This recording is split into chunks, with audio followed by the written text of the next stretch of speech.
I was 40 feet up on my Scissor lift, replacing the gutters on my 2-story house in Scottsdale, Arizona, when I heard the shrieking voice that would turn my peaceful Saturday into an absolute nightmare.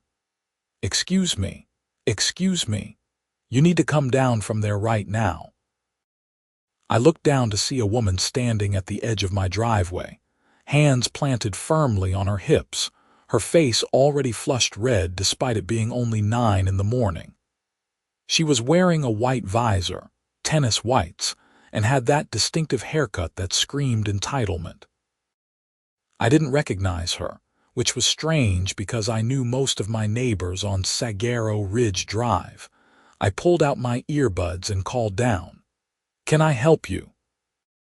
"I'm Karen Reynolds, president of the Saguaro Ridge HOA, and I need to inform you that you're in violation of Section 12.4 of our community guidelines. You cannot have commercial equipment visible from the street on weekends." I nearly laughed. "This isn't commercial equipment. I own this Scissor lift. I'm working on my own house." "That's irrelevant," she snapped. "It's an eyesore and it needs to be removed immediately." I took a deep breath, reminding myself to stay calm. My name is Owen Wright, and I'd lived in this neighborhood for 3 years without any HOA drama.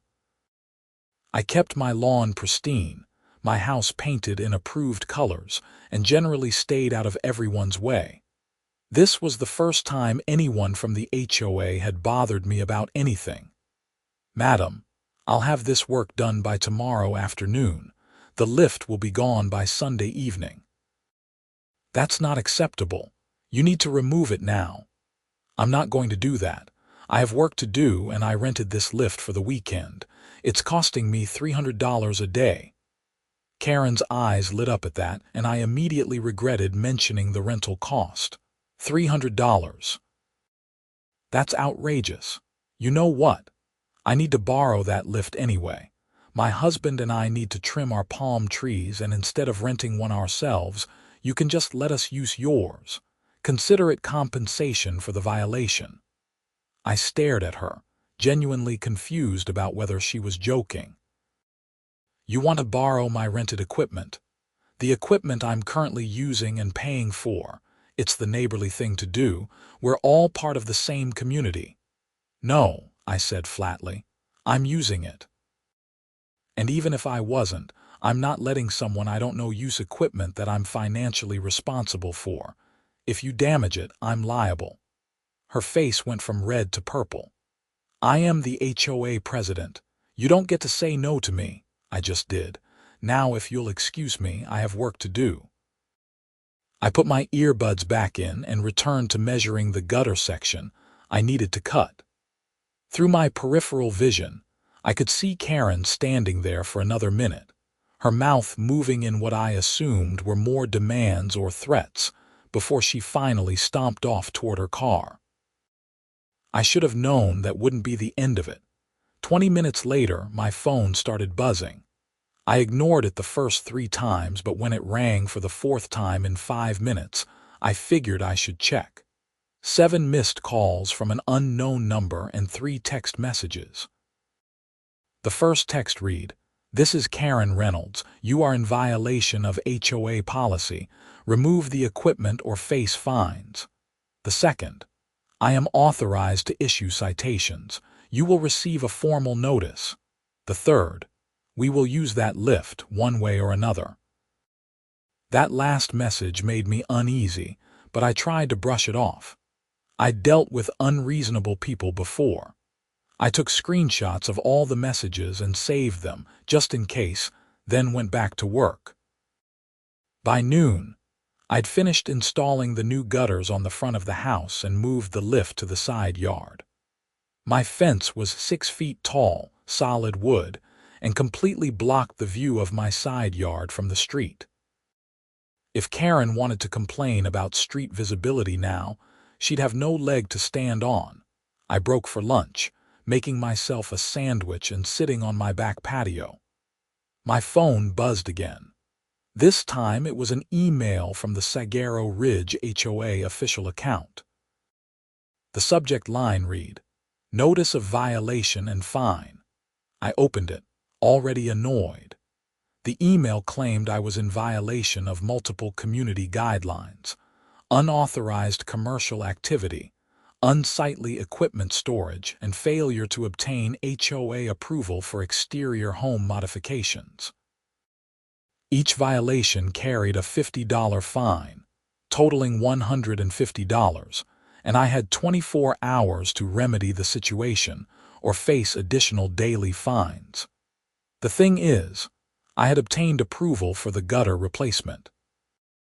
I'd submitted the form 6 weeks ago and received written approval via email. The Scissor lift wasn't commercial activity since I owned it and was using it personally, and it was no longer visible from the street. I drafted a polite but firm response, attaching my approval letter and photos showing the lift was now behind my fence. I explained that I would complete my work by Sunday evening as planned, and that the lift would be returned to the rental company Monday morning. I also requested that the fines be waived as they were issued in error. I hit send and tried to enjoy the rest of my lunch, but the peaceful Saturday I'd planned was thoroughly ruined. My wife Linda had taken our daughters to visit her parents in Phoenix for the weekend, and I'd been looking forward to tackling this project without interruption. So much for that. I spent the afternoon working on the side gutters, making good progress. The lift made the job so much easier than using ladders, and I was glad I'd splurged on the rental. By 5 o'clock, I'd finished the entire side of the house and was ready to call it a day. As I was lowering the lift platform, I heard my front doorbell ring. I walked around to the front, wiping sweat from my forehead, and found a Scottsdale police officer standing on my porch. "Owen Wright?" he asked. "That's me. Is something wrong, officer? I'm Officer Martinez. We received a complaint about a disturbance at this address. A Miss Reynolds called saying you were operating dangerous equipment without proper permits and that you threatened her this morning." I felt my jaw drop. "That's absolutely not true. She came to my property, demanded I give her my equipment for free, and I refused. I never threatened anyone." Officer Martinez looked at his notepad, then back at me. "Do you have a permit for the work you're doing?" "I don't need a city permit for replacing gutters on my own home. I have HOA approval, though." I pulled out my phone and showed him the email. He nodded, reading it over. "And the equipment?" "It's a rented Scissor lift. I'm using it to safely access my roof line. It's currently in my side yard behind my fence."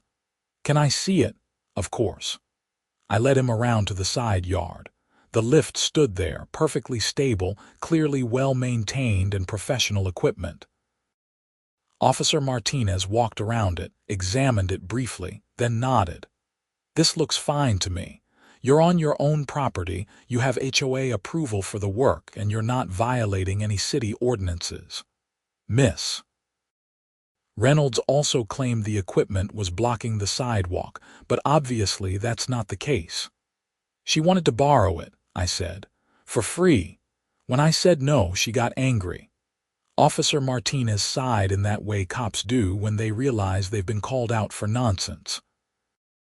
"I'll make a note in my report. You're not doing anything wrong, Mr. Wright.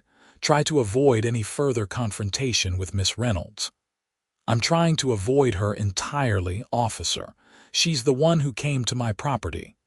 After he left, I went inside and poured myself a beer.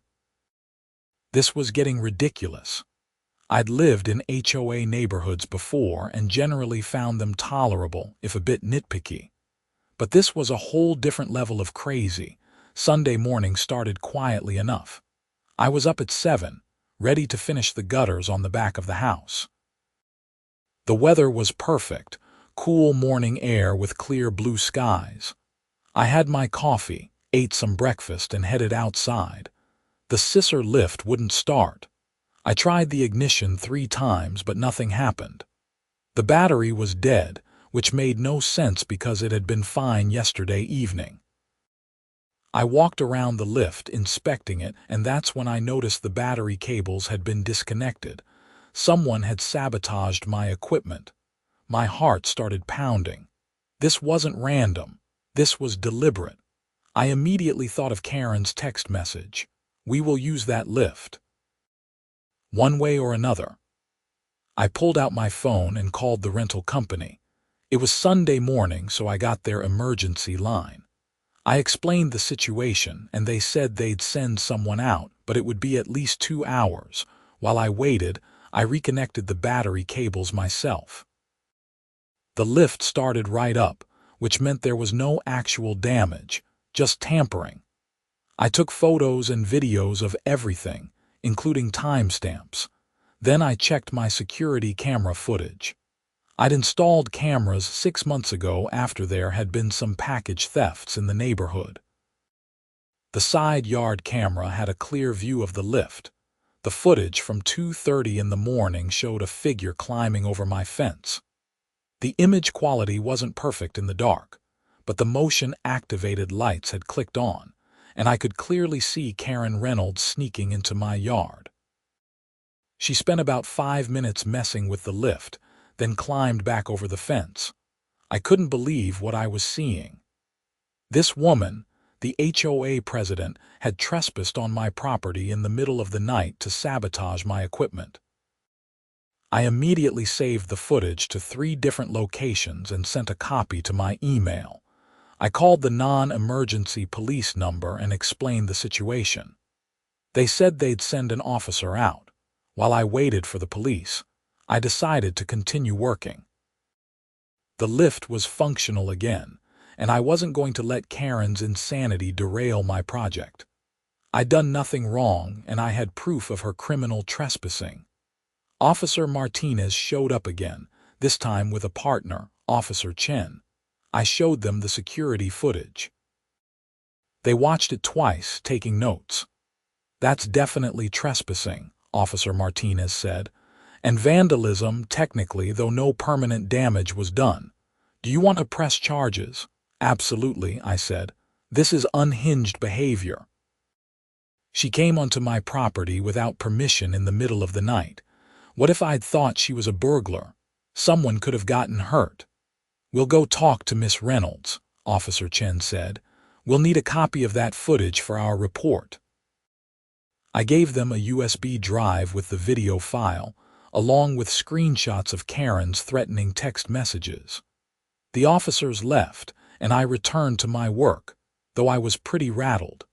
I kept looking over my shoulder, half expecting Karen to show up again. I'd finished about half the back gutters when I heard shouting from the front of my house. I lowered the platform and walked around to find Karen standing on the sidewalk, screaming at me. "You called the police on me. How dare you? I'm the HOA president." "I was just checking to make sure your equipment was safe." At 2:30 in the morning, by climbing over my fence and disconnecting the battery. "I did no such thing. That video is fake. You're trying to frame me because you're mad about the fines." A few neighbors had come outside to see what the commotion was about. I recognized Tom from 3 houses down and Margaret from across the street. They stood on their lawns, watching the drama unfold. "Karen, you need to leave my property," I said calmly. "The police have the evidence. This is between them and you now. I'm not going anywhere. You owe me an apology, and you still need to let me use that lift. That's not happening. Leave or I'll call the police again for harassment. I am the HOA. You can't tell me what to do." I pulled out my phone and started dialing 911. Karen's eyes went wide and she took a step back, but she didn't leave. She stood there on the sidewalk, arms crossed, glaring at me. The dispatcher answered, and I explained that the subject of an earlier trespassing report was now on my property harassing me. They said officers were already on their way back to speak with Karen and should arrive shortly. Karen's confidence seemed to waver when she realized the police were coming back. "This isn't over," she said. "You're going to regret this. I'll make your life in this neighborhood a living hell. I'll fine you for every tiny violation I can find. I'll make sure you never have a moment's peace."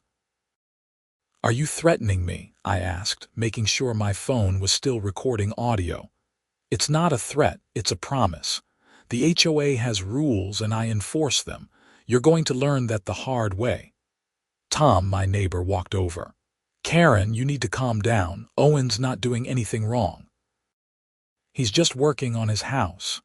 Stay out of this, Tom, unless you want your property inspected too." "Is that how you operate?" Margaret called from across the street. "You threaten people who don't do what you want." A police cruiser pulled up before Karen could respond. Officers Martinez and Chen got out, and their expressions were serious. "Miss Reynolds," Officer Martinez said, "we need you to come with us to the station to answer some questions." "I don't have to go anywhere with you." "Actually, you do. We've reviewed the evidence Mr. Wright provided, and we have some questions about your activities last night. You can come voluntarily, or we can arrest you for trespassing and vandalism right now. Your choice." Karen looked around wildly, as if expecting someone to come to her rescue. The neighbors just watched silently. She seemed to realize she was trapped. "Fine," she spat. "But my husband is a lawyer and you're all going to be sorry." "Madam, if your husband is a lawyer, then you should probably call him," Officer Chen said. "Let's go." They put Karen in the back of the cruiser. She wasn't handcuffed, so I assumed she really was just going for questioning at that point. But as they drove away, I felt a mix of relief and dread.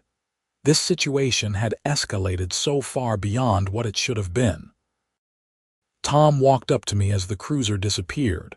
"That was intense. What the hell happened?" I gave him a quick summary of the last 24 hours. His eyes got wider with each detail. "That's insane," he said.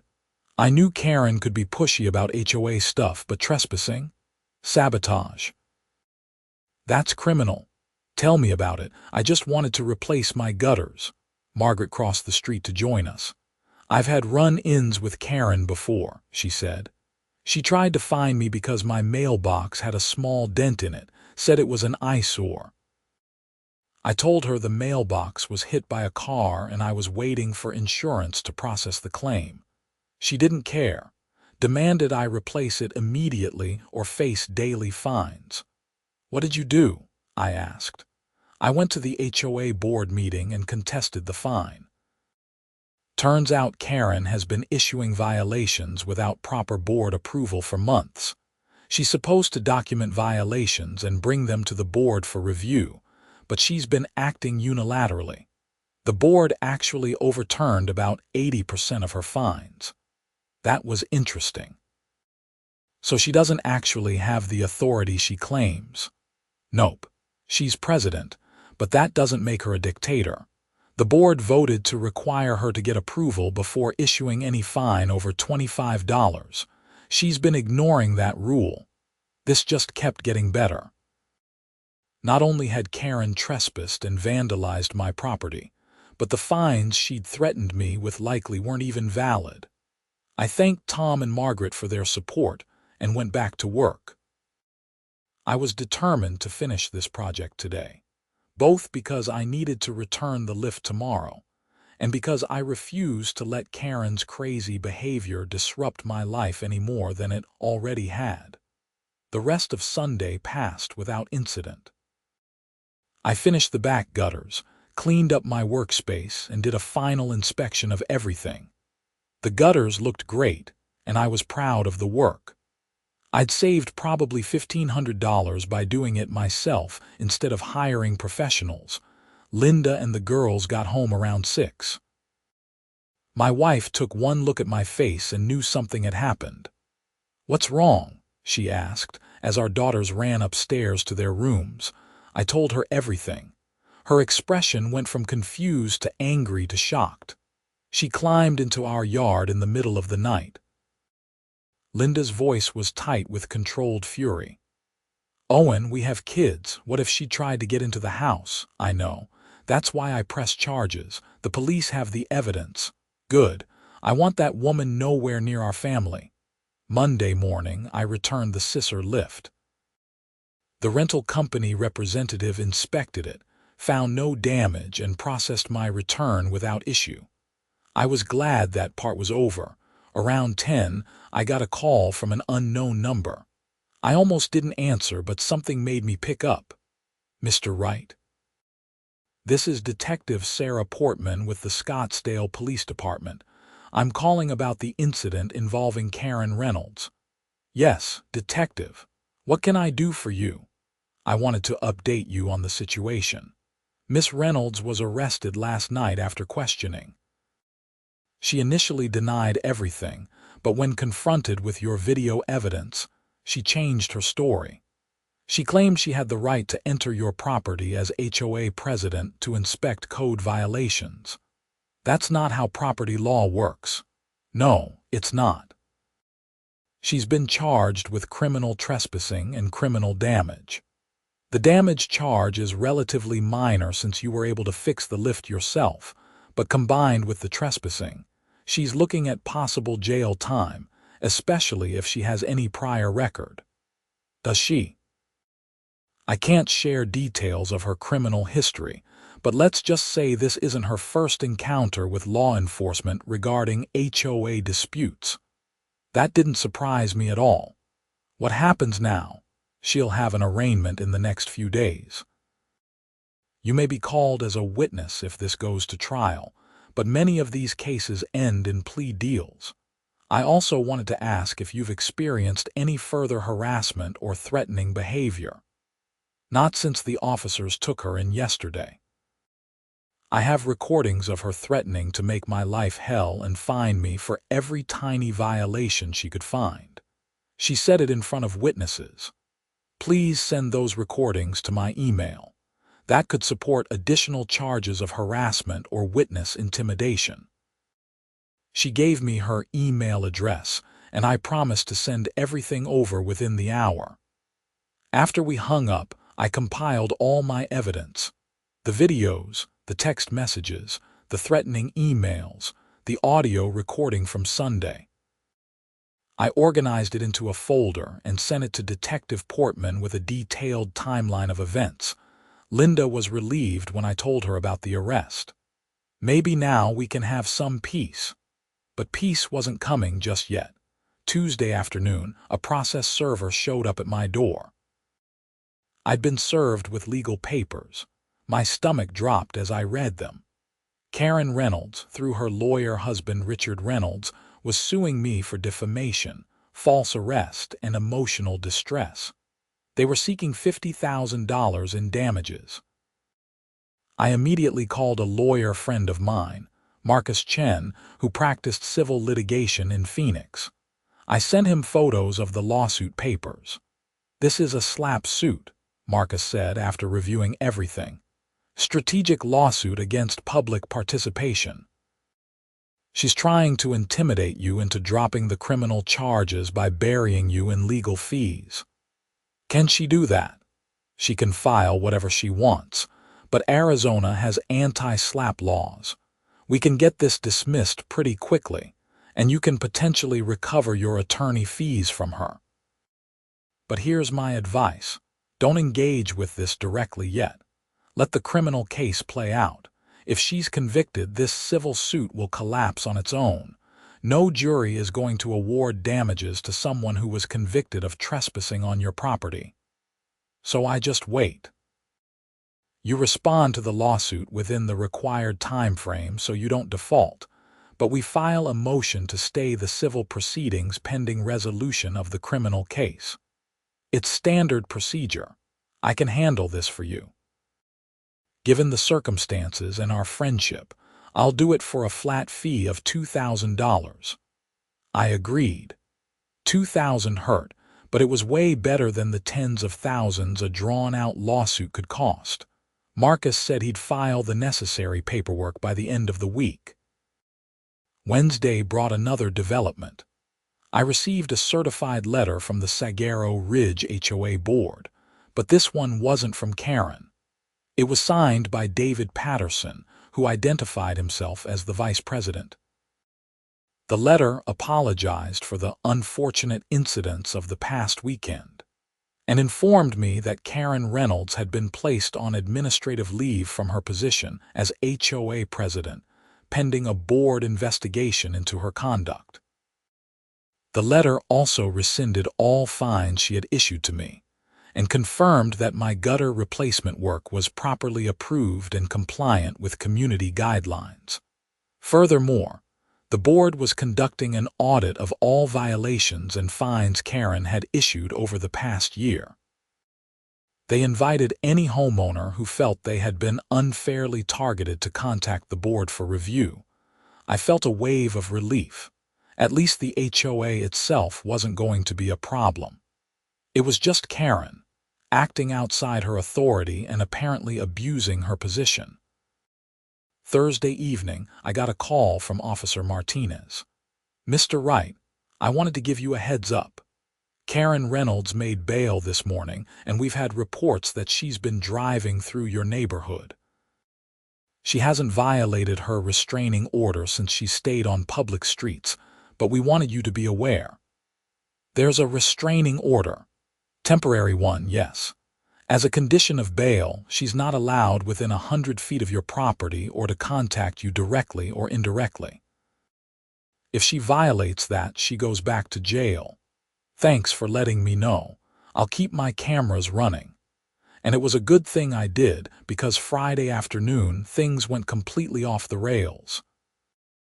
I was working from home, taking a video conference call in my home office, when I heard a loud crash from the side yard. I muted my microphone and looked out the window. My heart nearly stopped. Karen had driven her white Mercedes SUV through my fence. The wooden panels were shattered, and her vehicle was now partially in my yard. She got out of the driver's seat, screaming incoherently, and started marching toward my house. I unmuted just long enough to tell my colleagues I had an emergency and would call them back, then hung up and dialed 911. "This is 911. What's your emergency?" "This is Owen Wright at 4782 Saguaro Ridge Drive. Karen Reynolds just drove her car through my fence and is approaching my house. She has a restraining order and isn't supposed to be here. I need police immediately. Officers are on the way. Are you in a safe location?" "I'm inside my house. All doors are locked." But she's trying the back door now. I could hear Karen screaming outside. "Let me in. We need to talk. You've ruined my life. Open this door." The door handle rattled violently. I grabbed my phone and started recording again, documenting everything. My security cameras were getting all of this too, but I wanted backup footage. "Mr. Wright, officers are 3 minutes away. Stay inside and away from the doors and windows." Karen moved to the sliding glass door that led to the patio. She pounded on it with both fists. "This is your fault. Everything was fine until you moved here. Open the door." "Madam, the police are already on the way," I called through the door. "You need to leave now. You're violating a restraining order." I don't care anymore. You've destroyed everything. The board suspended me. My neighbors hate me. This is all because you wouldn't just cooperate." She picked up one of Linda's decorative garden rocks and raised it over her head. For a horrible moment, I thought she was going to throw it through the glass door, but sirens wailed in the distance and she hesitated. No, no, no," she muttered, looking around wildly. "No, I just need to explain. They'll understand. I'm the victim here." 2 police cruisers screeched to a halt in front of my house. 4 officers jumped out, weapons drawn but pointed down, and rushed around to the backyard. "Karen Reynolds, drop the rock and put your hands in the air." Karen spun around, still holding the rock. "No, you don't understand. He's ruining my life. I'm the HOA president. He has to follow the rules." "Madam, drop the rock now and put your hands up." For several terrifying seconds, I thought she might actually throw it at the officers. Her face was contorted with rage and something else, something unhinged. But finally, she let the rock fall from her hands. It thudded onto the patio. "Hands on your head. Get on your knees." Karen complied, and 2 officers moved in to handcuff her. She started crying deep, sobbing wails. "I didn't do anything wrong. I just wanted to talk. He ruined my life. He ruined everything." Officer Martinez came to my back door. I unlocked it and stepped out onto the patio. "Are you okay, Mr. Wright?" "Yeah, I'm fine. Shaken up, but fine." She drove through my fence. We walked around to the side yard. The damage was extensive. Karen's Mercedes had taken out about 15 feet of fencing, and the front bumper of her vehicle was crumpled. Wooden boards were scattered everywhere.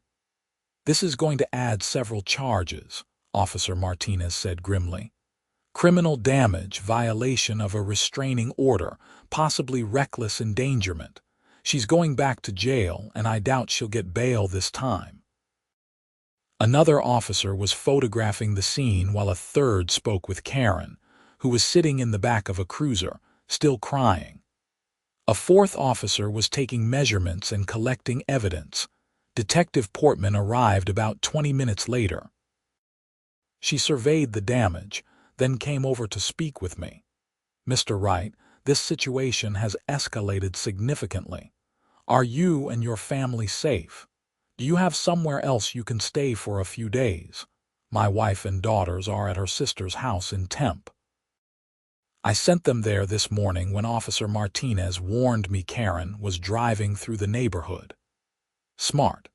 I'm going to recommend you stay somewhere else too, just until we're certain Miss Reynolds will be held without bail. Her behavior is extremely concerning.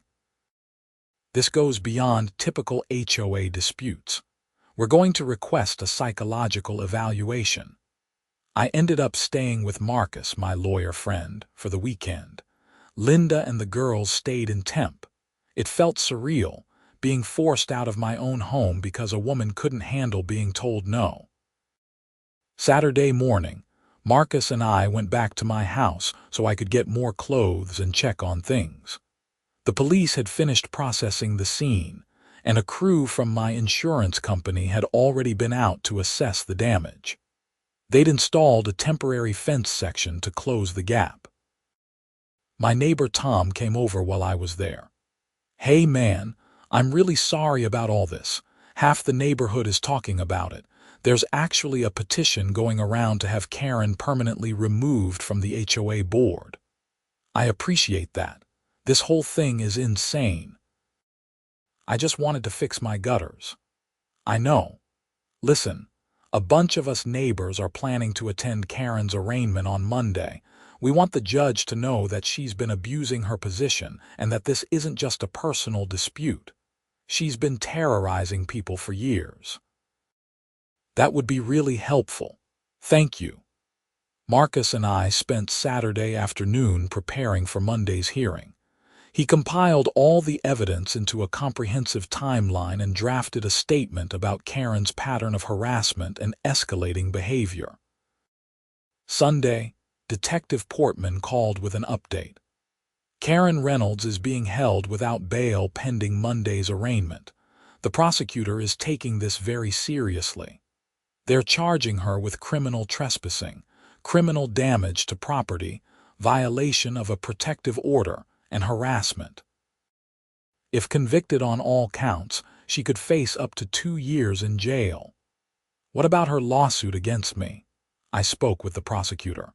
"They're going to make sure the defense attorney understands that if Miss Reynolds continues to pursue frivolous litigation against the victim of her crimes, it will be viewed unfavorably by the court.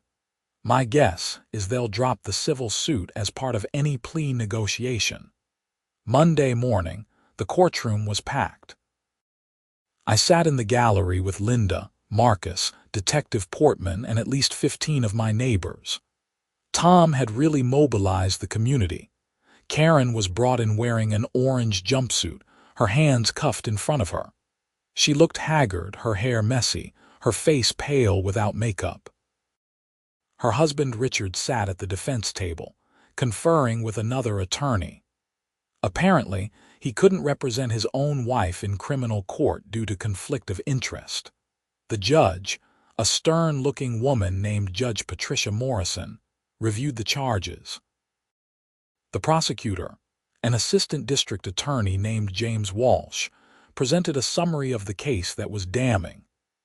Your Honor, the defendant engaged in a pattern of criminal harassment and escalating violence against the victim, Mr. Owen Wright. This began with unlawful demands for property, proceeded to midnight trespassing and vandalism, escalated to threats and intimidation, and culminated in the defendant deliberately ramming her vehicle through the victim's fence in broad daylight while violating a restraining order.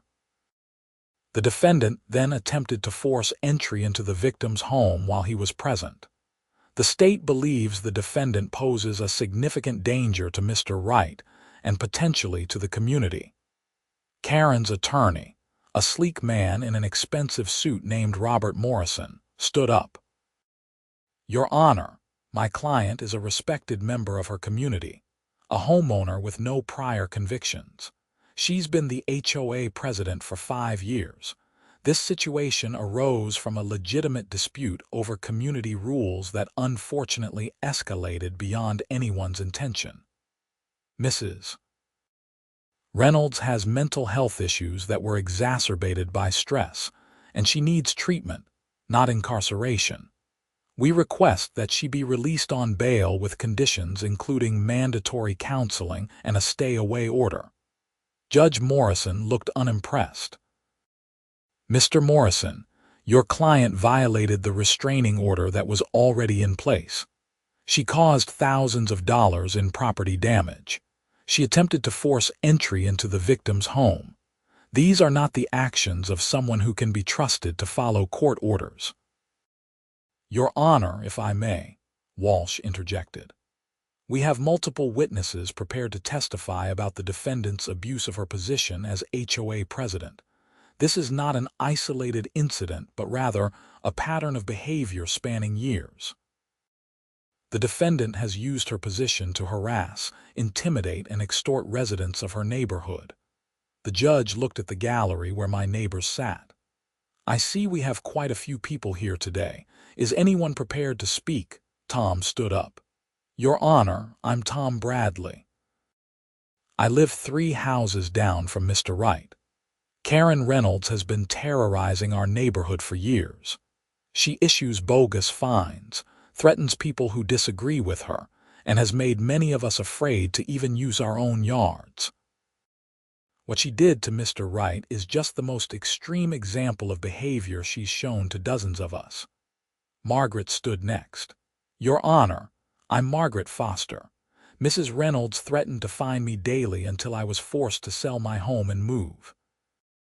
All because my mailbox had a dent from being hit by a car. When I told her I was waiting for insurance, she said she didn't care and would make my life miserable unless I replaced it that day. One by one, 5 more neighbors stood up and shared similar stories. The picture they painted was of a woman who had weaponized her HOA position to bully and control everyone around her. Judge Morrison listened to all of it, taking notes. When the last neighbor sat down, she addressed Karen directly.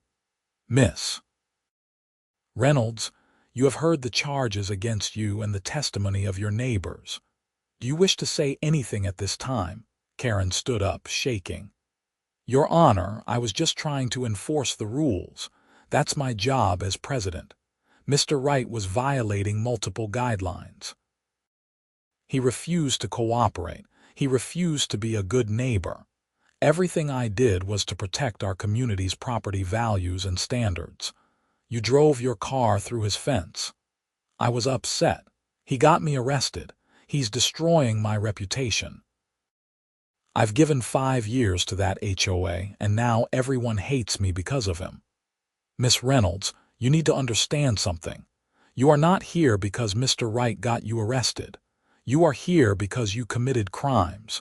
You trespassed on his property. You vandalized his equipment. You violated a restraining order. You caused significant property damage. These are serious charges, and your refusal to accept responsibility for your actions is deeply concerning." Judge Morrison looked at the paperwork in front of her, then back up at Karen. "Bail is denied. You will remain in custody pending trial. Given the severity of the charges and your demonstrated inability to follow court orders, I believe you pose a flight risk and a danger to Mr. Wright. Your trial date is set for 6 weeks from today. We're adjourned." Karen's shriek echoed through the courtroom. "No, no, you can't do this. I have rights. I'm the victim here." The bailiff and another officer had to restrain her as she thrashed and screamed. Richard sat at the defense table, his head in his hands. The other attorney was gathering papers, looking uncomfortable. As we filed out of the courtroom, I felt a strange mix of emotions. Relief that Karen would be in jail, unable to harass me or my family. Sadness that the situation had gotten this bad. Anger that I'd been forced to go through all this because I'd refused to hand over my equipment to an entitled bully. Outside the courthouse, several of my neighbors congratulated me for standing up to Karen. Tom clapped me on the shoulder. "You did the right thing, man. Someone needed to stop her." "I just hope this is finally over," I said, but there was still the matter of the civil lawsuit. Marcus assured me he'd file the necessary motions to get it dismissed, especially now that Karen was being held without bail on criminal charges. Over the next few weeks, life slowly returned to normal. I had my fence repaired, and insurance covered most of the cost after my deductible. The HOA board officially removed Karen as president and appointed David Patterson as her replacement. They also implemented new rules requiring board approval for all fines over $25 and created an appeal process for residents who felt they'd been treated unfairly. The board conducted a comprehensive audit and discovered that Karen had issued over $40,000 in bogus fines over the past 2 years. They sent letters to every affected homeowner, rescinding the fines and offering apologies. 3 residents who had actually paid Karen's bogus fines received refunds. Karen's attorney reached out to Marcus 6 weeks later with a plea deal offer. Karen would plead guilty to criminal trespassing and criminal damage. The other charges would be dropped, and she'd serve 90 days in jail followed by 3 years of probation. She would also be required to complete anger management and mental health counseling. As part of the deal, she would drop her civil lawsuit against me and pay restitution for my fence damage. Marcus advised me to accept. "You'd probably get a harsher sentence if this went to trial, but trials are unpredictable. This guarantees she does jail time, gets required mental health treatment, and you get compensated. Plus, the civil suit goes away." I agreed to the plea deal. Karen pleaded guilty in court and Judge Morrison accepted the plea. Karen served her 90 days, and I heard through the neighborhood grapevine that she and Richard were getting divorced. He'd apparently had enough of her behavior and the embarrassment she'd caused.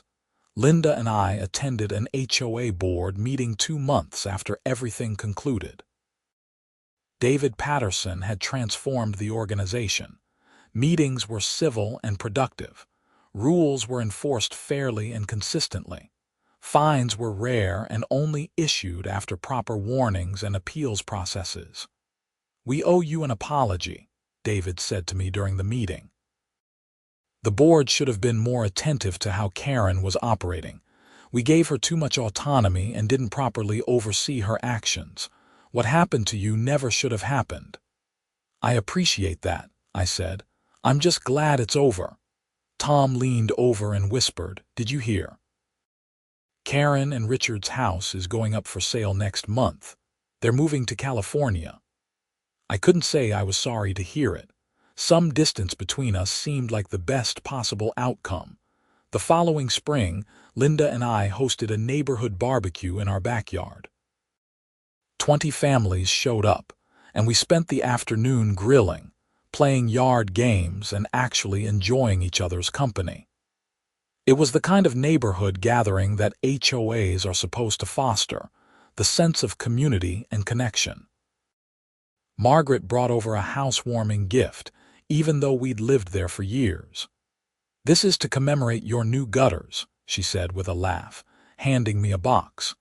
Inside was a framed photo of a Scissor lift with the caption "Worth fighting for" underneath. I hung it in my garage, a reminder of the most absurd home improvement project I'd ever undertaken. Every time I looked at those gutters, I thought about standing my ground against an entitled bully who thought her title gave her the right to demand whatever she wanted from whoever she wanted. The criminal justice system had worked, slowly but surely. Karen had faced real consequences for her actions. The HOA had reformed itself into an actual community organization rather than a tool for one person's power trips. My family was safe, my property was repaired, and I'd even made some good friends among my neighbors through the whole ordeal. Looking back, I sometimes wondered what would have happened if I'd just given Karen the Scissor lift that first morning. Would it have ended there, or would she have just found another excuse to target me? Based on what I'd learned about her history, I suspected it wouldn't have mattered. Someone like that always finds a new target, a new grievance, a new way to exercise power over others. By standing up to her, documenting everything, and involving law enforcement when her behavior became criminal, I'd not only protected myself, but potentially dozens of future victims. The HOA reforms meant that future residents wouldn't have to deal with a rogue president issuing arbitrary fines and threats. The whole experience taught me something important about bullies, whether they're on a playground or running a homeowners association. They rely on people being too intimidated or too tired to fight back. They count on their victims just going along to avoid conflict. But when someone finally stands up, documents the abuse, and involves the proper authorities, the bully's power evaporates. Karen Reynolds spent 90 days in jail, lost her marriage, lost her home, and lost her reputation in the community, all because she couldn't handle being told no. All because she believed her title as HOA president put her above the rules that governed everyone else. All because she thought she could trespass, vandalize, threaten, and ultimately ram her car through someone's fence without consequences. She was wrong.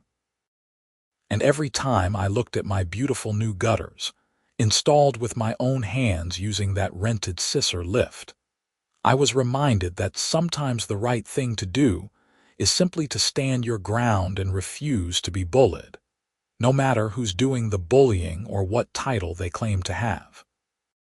The Scissor lift incident, as it became known in the neighborhood, was now local legend. New residents would hear the story and shake their heads in disbelief. The HOA used it as a cautionary tale during board elections about the importance of accountability and oversight. As for me, I went back to being a regular homeowner in a regular neighborhood, with regular concerns like mowing the lawn and taking out the trash. My gutters worked perfectly through that summer's monsoon season, channeling water exactly where it needed to go, installed to code and with proper HOA approval. And I never had to rent a Scissor lift again, which was just fine with me.